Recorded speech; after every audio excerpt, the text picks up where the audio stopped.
thanking my Father for teaching me to endlessly pursue the things that I love in life. It is because of him that you will hear this. There are two ways to live. You can live as if nothing is a miracle, or you can live as if everything is a miracle. The most beautiful thing we can experience is the mysterious. It is the source of all true art and all science. He to whom this emotion is a stranger, who can no longer pause to wonder and stand wrapped in awe, is as good as dead. His eyes are closed. Albert Einstein. Note to self, at 8:12 a.m. on Thursday morning, June 1st, 2017, and the following sentiments while sipping coffee, very black, I'm aware that the word art could be replaced with the words imagination or creativity in the grammatical tense applicable. Also, the word science is interchangeable with the words intellect and critical analysis and vice versa. Art is the word that we give to the force within existence that is able or attempts to construct abstract forms out of mystical elements into physical or intellectual symbology in order to represent repetitive variables that appear to be constant law. Art asks science, is this happening? Or art says to science, here's the abstract assemblage of how I feel and what I can see. Can you make sense of this? Art begs science for this answer. Science is the practice of taking these constructed abstract forms and attempting to prove them to be infallible through critical analysis, which is a system of intellect that art made up out of a necessity to further understand the mystery of man and the laws of existence. An illustration of an art intellectual system would be the evolution of numbers.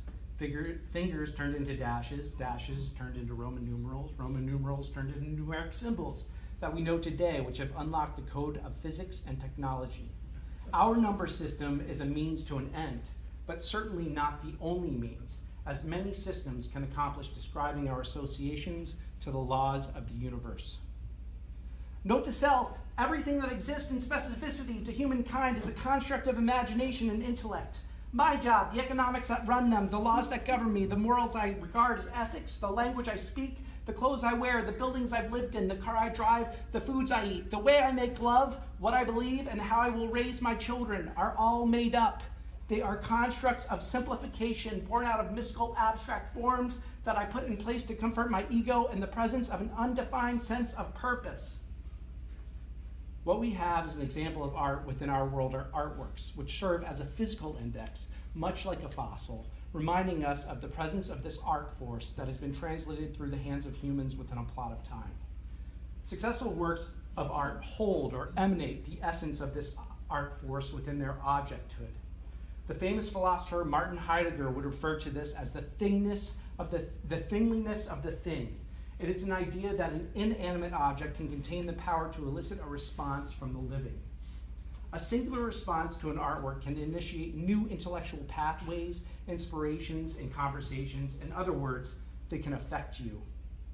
These new thoughts are a recordable form of energy which have the ability to affect the viewer into physical action and therefore can directly affect the terms of history. The ability of the art object to generate energy through its content of its own form grants it a type of life that our measuring systems have yet to express. Not ironically then, a successful work of art contains an efficiency in describing the realms of the abstract where words fail. Certain works of art have cultural and monetary value because they signify the importance of an intellectual transmission of an abstract concept into a physical form at a specific time within human history. They hold the depths of the conscious experience within a simplified form, like how Picasso's Guernica explains the suffering of war, or how Kerry James Marshall describes the Black person's experience in contemporary life through symbology within his paintings. Successful works such as these tend to burn more intense in certain social and political climates, but like a star, they always burn as long as they exist. To partake in making an artwork is to open yourself to the realm of primordial abstract sentiments. It is to attempt to give form to that what is felt but not seen, or seen and not yet defined. It is an attempt to discover the boundaries of where intellect fails, and to push that boundary another inch forward. It is to allow yourself to get lost in a place without limits. It is to record and share with others in some way or some form while empowering them to do the same. This is the goal. To undertake anything else is just an exercise in aesthetic masturbation. And unless you were Vito Acconci, masturbation is an art. Even then, he wasn't so sure about that piece. Art is a demonstration of the imaginative manifested in informational forms of exchange. It is a snowball rolling downhill whose weight and circumference increases with every rotation.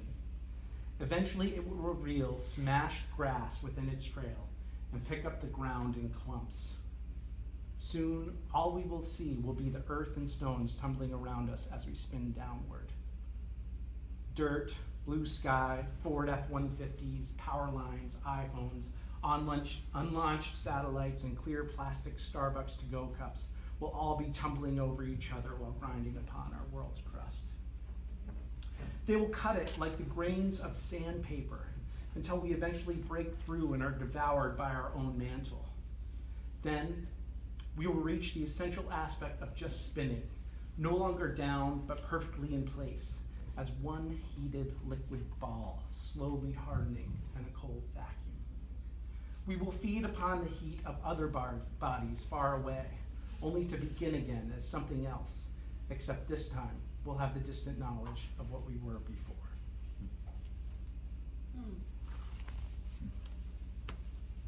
Thank you.